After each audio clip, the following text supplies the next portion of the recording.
Conforme o texto sugerido aqui em cima, ó, na verdade, eu queria falar sobre obediência. O que é obedecer? O dicionário diz assim que é o ato de quem obedece, de quem é dócil ou submisso. Isso me chamou mais atenção. Ou seja, se você é uma pessoa dócil, submissa, você tem características de uma pessoa que obedece. O ato de obedecer simplesmente, qualquer um pode entender. Mas quando você entra em quem é dócil ou submisso, você começa a entender características que podem trazer a você um benefício profundo, que é se tornar uma pessoa obediente. Deus coloca o homem no jardim que ele criou e a única virtude que ele pede ao homem é que ele obedeça. Você consegue se reportar novamente ao jardim? Deus coloca o homem lá, coloca todas as possibilidades para que o homem desenvolvesse relacionamentos, uma vida, e só pede uma coisa ao homem: a obediência. E naquele momento o homem, ele não consegue.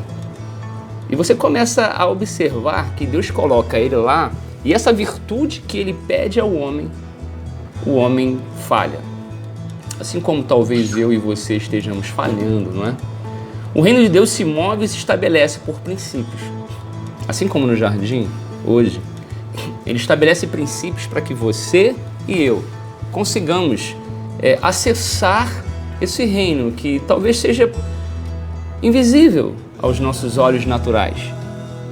E quando a gente começa a se mover nesses princípios, que às vezes não conseguimos tocar, mas cremos pela fé, a gente começa a entender que os três principais e mais difíceis princípios a serem por nós vividos para conseguir alcançar esse reino invisível, ele começa primeiro.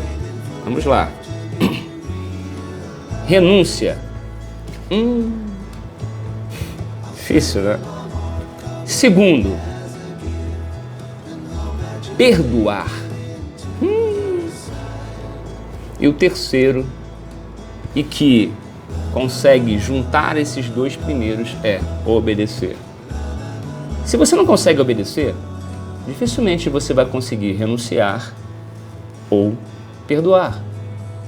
Porque a obediência, ela parte do princípio que a renúncia e o perdão, eles são absorvidos em nossa consciência, que é algo bom.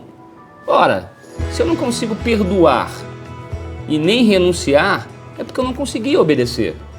A tua consciência, ela não consegue absorver isso como algo bom. Por isso que as doenças todas hoje nos nossos séculos que estão sendo difundidas, estão sendo hoje manifestadas, todas elas estão inclusas em pessoas que não perdoam, pessoas que não renunciam, não largam mão, porque são pessoas que não obedecem. Você cumpre os princípios e aí Deus cumpre as promessas. Esse é o princípio do reino. Consegue entender comigo? Se você não consegue hoje entender que existe algo melhor do que esse plano físico, do que simplesmente viver, nascer, crescer e morrer, queridos, é muito simples. Você vai ser mais um nas estatísticas de pessoas que com depressão, síndrome do pânico e qualquer outras anomalias físicas e patológicas manifestadas no seu corpo, porque na sua mente você é uma pessoa que não é obediente. Obediente ao que o próprio Criador estabeleceu lá no jardim. Obediência a um caráter ilibado de um Deus que se manifestou entre nós. É isso. E quando Deus vê que o homem não consegue cumprir esses princípios, ele manda seu próprio filho. Vamos abrir lá comigo em Lucas 5:5 e vamos ler o que Pedro revelou na sua humanidade a nós, compartilhando. E respondendo Simão, disse-lhe: Mestre, havendo trabalhado toda a noite, nada apanhamos. Mas, porém, contudo, entretanto, todavia, sobre a tua palavra lançarei a rede. Pedro ali nos descreve algo poderoso, que ele tentou pelas suas formas, tentou e não conseguiu, mas sobre a palavra do Senhor, mesmo que fisicamente ele não houvesse mais conseguido, ele creu, ele obedeceu a palavra do Mestre. Deus colocou o homem no mundo com um propósito. E enquanto você não descobrir esse propósito e eu não descobrir esse propósito, estaremos sempre entrando em loopings em nossa vida. Estaremos sempre entrando nas crises existenciais humanas. Isso é simples. Lá em 1 Samuel 15, de 22 a 23, nós vemos um relato bíblico de um exemplo muito típico de obediência. Deus estabelece algo para um rei de Israel e naquele momento o rei tenta dar aquele jeitinho, sabe? Que você sabe muito bem, você e eu tentamos às vezes dar. Tentamos às vezes manipular as situações em favorecimento próprio. Não, eu posso fazer assim que Deus vai, eu posso fazer assim que a minha vida vai, eu posso fazer assim que meu chefe vai. E Deus está em todos os lugares, Deus sonda o coração. E Deus sondou o coração daquele rei. E lá diz assim, ó: porém Samuel disse: tem porventura o Senhor tanto prazer em holocaustos e sacrifícios, como em que se obedeça à palavra do Senhor? Eis que o obedecer é melhor do que sacrificar, e o atender é melhor do que a gordura de carneiros, porque a rebelião é como o pecado de feitiçaria, e o porfiar é como iniquidade e idolatria.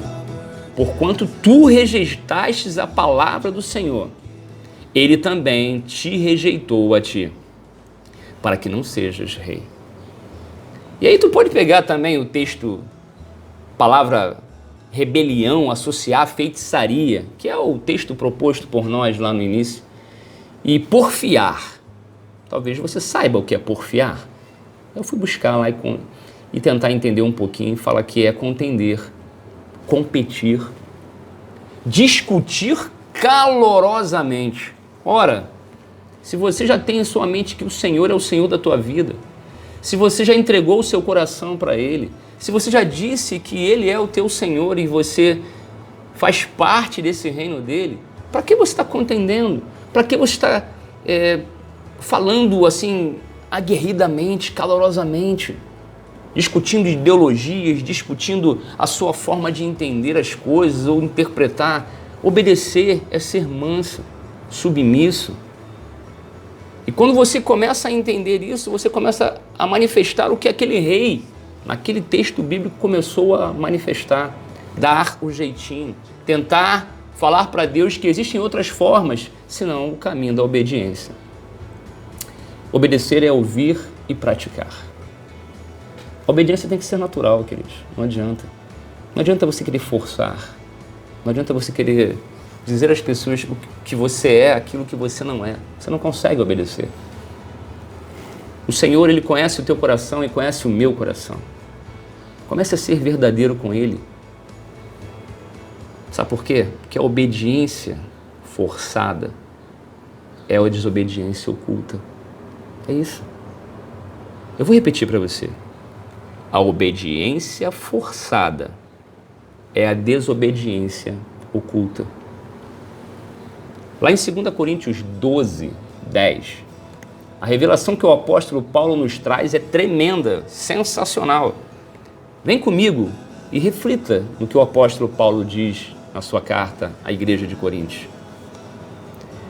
Por isso sinto prazer nas fraquezas, nas injúrias, nas necessidades, nas perseguições, nas angústias por amor de Cristo. Porque, quando estou fraco, então é que sou forte. Vivemos hoje, no presente século, a fraqueza. Ou seja, ser obediente é ser fraco. Ser verdadeiro é ser fraco.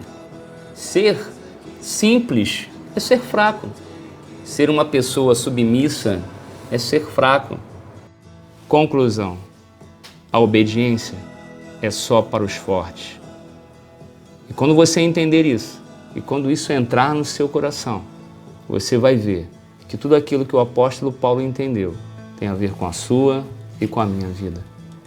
Quando você consegue ser forte para esse mundo com relação a tudo aquilo que o mundo te proporciona, dizendo que você pode ser um covarde, um fraco, o último da sua classe, pode ser o menos agraciado da sua família. Quando você entender que o amor, você respeitar ao próximo, você amar, você não está sendo fraco, você está sendo sim forte, aí você entenderá que a obediência está nesses princípios.